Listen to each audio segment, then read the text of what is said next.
আর আমাদের বাংলার যে সনাতন ঐতিহ্য যা সারা বিশ্বব্যাপী সমাদৃত, সেই পরিপ্রেক্ষিতে আমাদের মনে হয়েছে যেটা খুবই উপযোগী হবে। এবং বাউল গানের যে ঐতিহ্য রয়েছে, তার যে দেহতত্ত্বের যে সেই অবলীলাক্রমে সে আধ্যাত্মবাদ থেকে সাম্যবাদের মধ্যে তার যে অবাধ বিচরণ, সেই বিচরণ আজকে আমাদের জীবনে, প্রতিটা মানুষের জীবনে এবং আমাদের সমাজ ব্যবস্থায় ভীষণ প্রয়োজন।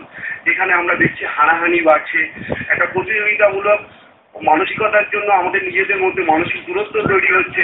সেই ক্ষেত্রে আমাদের মনে হয়েছে বাউলই পারে, এবং বাউলের যে সাধারণ কথার মধ্যে যে একটা শান্তির বাণী হয়েছে, সেই জন্য আমরা এবছর এটাকে তুলে ধরার চেষ্টা করছি।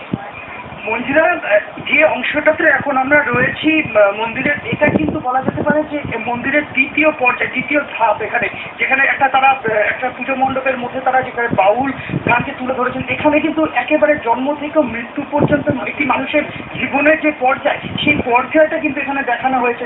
এবং এর পাশাপাশি আমার ঠিক বাঁদিকের অংশে কিন্তু রয়েছে একটি বাউলের ছবি আঁকা হয়েছে এখানে, এবং যার মাধ্যমে কিন্তু তারা বলতে চাইছে যে এখানের মূল যে বাউল গান, বাউল শিল্প বাংলার, সেটাই কিন্তু তারা তুলে ধরতে চেয়েছেন এখানে।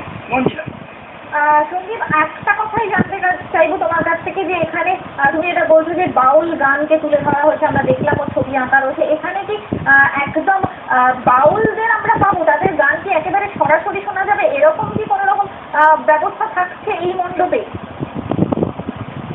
মঞ্জিরা, একদমই ঠিক। আমি এই প্রশ্নটা সরাসরি নিয়ে যেতে চাইবো এখানে যারা রয়েছেন পুজোর দায়িত্বে এবং মূল ভাবনাটা যাক, তার কাছে আমি সরাসরি প্রশ্নটা নিয়ে যাবো। এই যে এবার আপনারা এখানে থিমটা তুলে এনেছেন, এর পাশাপাশি মানে একেবারে আক্ষরিক অর্থে বাউল গান, সেটা কি এখানে থাকবে? হ্যাঁ, লাইভ বাউল গান আপনারা শুনতে পারেন। মানে বাইরের একজন গাছের তলায় স্থান করা হচ্ছে, সেখানে একজন বাউল বসে লাইভ গান গাইছেন। এই গানের ভাষাগুলো নিয়ে কথা বলবেন, এর ভাবনা নিয়ে কথা বলবেন। ভেতরে মায়ের মন্দিরের সঙ্গেও একজন বাউল থাকবে।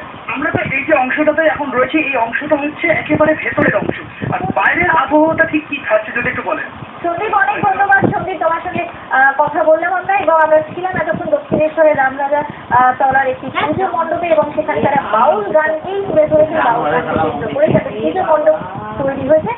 খবর আরো রয়েছে।